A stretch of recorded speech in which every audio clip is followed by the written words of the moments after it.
Hi hello welcome back to ಗೌಡ್ರ ಮನೆ channel. ಎಲ್ಲರೂ ಹೇಗಿದ್ದೀರಾ, ಚೆನ್ನಾಗಿದ್ದೀರಾ ಅಂತ ಅಂದ್ಕೊಂಡಿದ್ದೀನಿ. ಇವತ್ತಿನ ವ್ಲಾಗ್ಸ್ ಬಂದು ಸಿಂಪಲ್ಲಾಗಿ ತೆಂಗಿನಕಾಯಿ ಚಟ್ನಿ ಮತ್ತು ಅಕ್ಕಿ ರೊಟ್ಟಿ. ನೋಡಿ, ಅದಕ್ಕೆ ತೆಂಗಿನಕಾಯಿ ತುರಿದು ರೆಡಿ ಮಾಡಿ ಹಾಕ್ಕೊಂಡಿದ್ದೀನಿ. ಈಗ ಇದಕ್ಕೆ ಒಂದು 5 ಹಸಿಮೆಣಸಿನ್ಕಾಯಿ ಹಾಕ್ಕೊಳ್ಳೋಣ, ಮತ್ತು ಸ್ವಲ್ಪ ಕೊತ್ತಂಬರಿ ಸೊಪ್ಪು. ನೋಡಿ, ಒಂದು 5-6 ಬೆಳ್ಳುಳ್ಳಿ ಬಿಡಿಸಿಟ್ಟಿರೋದು, ಸ್ವಲ್ಪ ಕರಿಬೇವು ಹಾಕ್ತೀನಿ. ಚಟ್ನಿ ಚೆನ್ನಾಗಿರುತ್ತೆ ಘಮ ಘಮ ಅಂತ. ಸ್ವಲ್ಪ ಹುರ್ಗಡ್ಲೆ ಹಾಕೋಣ, ಸ್ವಲ್ಪ ಉಪ್ಪು ಹಾಕೋತೀನಿ. ಈಗ ಇದನ್ನು ರುಬ್ಕೊಂಡು ತೊಗೊಂಬಂದ್ಬಿಡ್ತೀನಿ. ಚಟ್ನಿ ರೆಡಿ ಆಯಿತು ನೋಡಿ, ಘಮ ಘಮ ಘಮ ಅಂತ ಇದೆ. ಈಗ ರೊಟ್ಟಿ ಕಲಸೋಕ್ಕೆ ಬರೀ ರೊಟ್ಟಿಗೆ ಮಾಡೋಕ್ಕಾಗಲ್ಲ ಅಲ್ವಾ, ಅದಕ್ಕೆ ಈರುಳ್ಳಿ, ಹಸಿಮೆಣಸಿನ್ಕಾಯಿ, ಕೊತ್ತಂಬರಿ ಸೊಪ್ಪು, ತೆಂಗಿನಕಾಯಿ ಎಲ್ಲನೂ ಹಾಕೊಂಡು ಕಲಿಸ್ಕೊಳ್ಳೋಣ. ನೋಡಿ, ರೊಟ್ಟಿ ಕಲಸೋಕ್ಕೆ ಹಸಿಮೆಣಸಿನ್ಕಾಯಿ ಮತ್ತು ಸಬ್ಬಕ್ಕಿ ಸೊಪ್ಪು, ಕೊತ್ತಂಬರಿ ಸೊಪ್ಪು, ಈರುಳ್ಳಿ ಇಟ್ಕೊಂಡಿದ್ದೀನಿ. ಮತ್ತು ಇಲ್ಲಿ ನೋಡಿ, ತೆಂಗಿನಕಾಯಿ ತುರಿದಿಟ್ಕೊಂಡಿದ್ದೀನಿ. ಇದನ್ನೆಲ್ಲನೂ ಕಟ್ ಮಾಡಿಬಿಟ್ಟು ಮಿಕ್ಸ್ ಮಾಡ್ಕೊಂಬಿಡೋಣ. ನೋಡಿ, ಉಪ್ಪು ಹಾಕ್ಕೊಂಡಿದ್ದೀನಿ, ತೆಂಗಿನಕಾಯಿ ಉಪ್ಪು ಹಾಕ್ಕೊಂಡಿದ್ದೀನಿ. ಇದಕ್ಕೆ ರಾತ್ರಿದು ಅನ್ನ ಇದೆ, ಅನ್ನ ಹಾಕ್ಕೊಂಡು ಕಲಿಸ್ತೀನಿ. ಯಾಕಂದರೆ ಅಕ್ಕಿ ರೊಟ್ಟಿಗೆ ರಾತ್ರಿದು ಅನ್ನ ಮಿಕ್ಕಿರೋದನ್ನು ಅನ್ನ ಹಾಕಿ ಇಲ್ಲಿ ಇಟ್ಟಿರೋ ನೋಡಿ, ಇದೆಲ್ಲ ಹಾಕಿ ರೊಟ್ಟಿ ಮಾಡಿದ್ರೆ ರೊಟ್ಟಿ ತುಂಬ ಚೆನ್ನಾಗಿರುತ್ತೆ ತಿನ್ನೋಕ್ಕೆ. ಇದಕ್ಕೆ ಅನ್ನ ಹಾಕೋ ಬಂದ್ಬಿಡ್ತೀನಿ ನಾನು.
ಈರುಳ್ಳಿ, ಹಸಿಮೆಣಸಿನ್ಕಾಯಿ ಕಟ್ ಮಾಡಿದ್ದಾಗಿದೆ. ರೊಟ್ಟಿ ಹಿಟ್ಟೊಳಗೆ ಹಾಕೊಂಬಿಡೋಣ.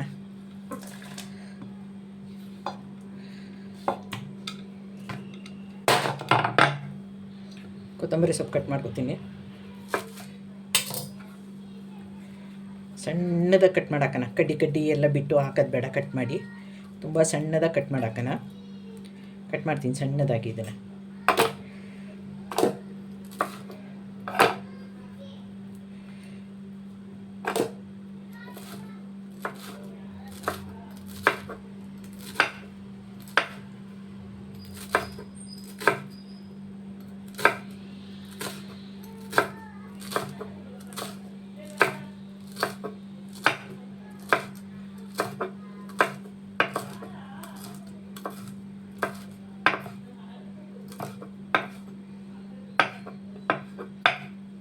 ಕಟ್ ಮಾಡಿದಾಗಿದೆ ಇದನ್ನು ಹಾಕೊಂಬಿಡೋಣ ರೊಟ್ಟಿ ಹಿಟ್ಟಿಗೆ. ಸಬ್ಬಕ್ಕಿ ಕಟ್ ಮಾಡ್ಕೊಳ್ಳೋಣ. ಇದನ್ನು ಅಷ್ಟೇ ಸಣ್ಣದಾಗಿ ಕಟ್ ಮಾಡ್ಕೊಳ್ಳೋಣ. ಇದನ್ನು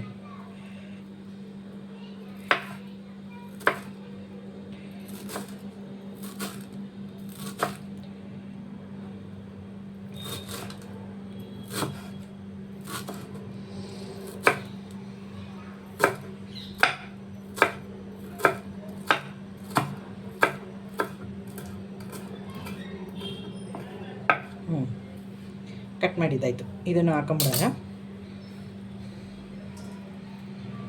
ರೊಟ್ಟಿ ಮಾತ್ರ ತುಂಬ ಚೆನ್ನಾಗಿರುತ್ತೆ ತಿನ್ನೋಕ್ಕೆ. 2 ರೊಟ್ಟಿ ತಿನ್ನೋರು 3 ರೊಟ್ಟಿ ತಿಂತಾರೆ. ಇದನ್ನು ಅಕ್ಕಿ ಹಿಟ್ಟು ಹಾಕ್ತಾಯಿದ್ದೀನಿ ನೋಡಿ.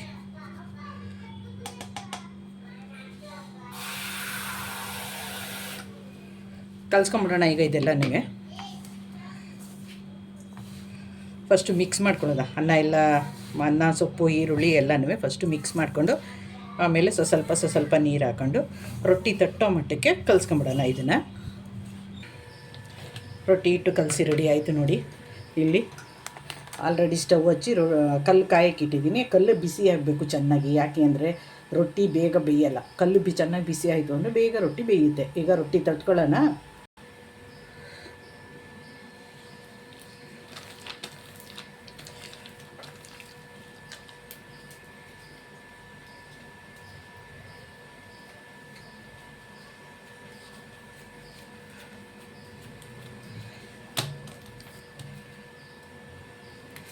ಕೈಗೆ ಸ್ವಲ್ಪ ಎಣ್ಣೆ ಹಚ್ಕೊಂಡು ತಟ್ಕೊಂಬಿಡೋಣ ರೊಟ್ಟಿನ.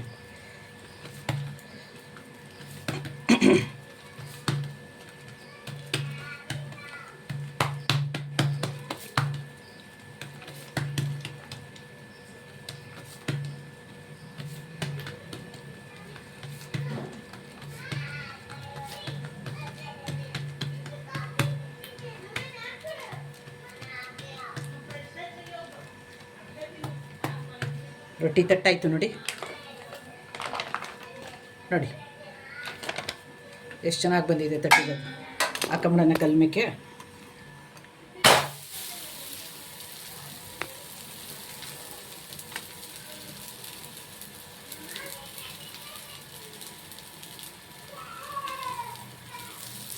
ಬೇಯಲಿ ಅದು ರೊಟ್ಟಿ ಚೆನ್ನಾಗಿ.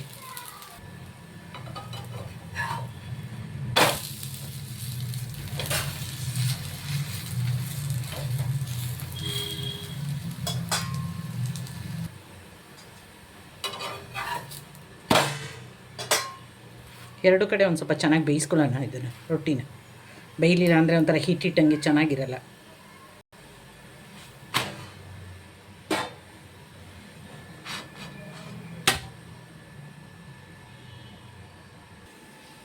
ಮಸಾಲ ರೊಟ್ಟಿ ಚಟ್ನಿ ರೆಡಿ. ಯಾರ್ಯಾರಿಗೆಲ್ಲ ಇಷ್ಟ ಆಯಿತು ಅಂತ ಪ್ಲೀಸ್ ಕಮೆಂಟ್ ಮೂಲಕ ತಿಳಿಸಿ. ಹೊಸ್ದಾಗಿ ನೋಡೋರೆಲ್ಲ ಪ್ಲೀಸ್ ನನ್ನ ಚಾನಲ್ ಸಬ್ಸ್ಕ್ರೈಬ್ ಮಾಡ್ಕೊಳ್ಳಿ, ಆಲ್ ಅಂತ ಸೆಲೆಕ್ಟ್ ಮಾಡಿ. ಮಸಾಲ ಅಕ್ಕಿ ರೊಟ್ಟಿ ತೆಂಗಿನಕಾಯಿ ಚಟ್ನಿ ರೆಡಿ.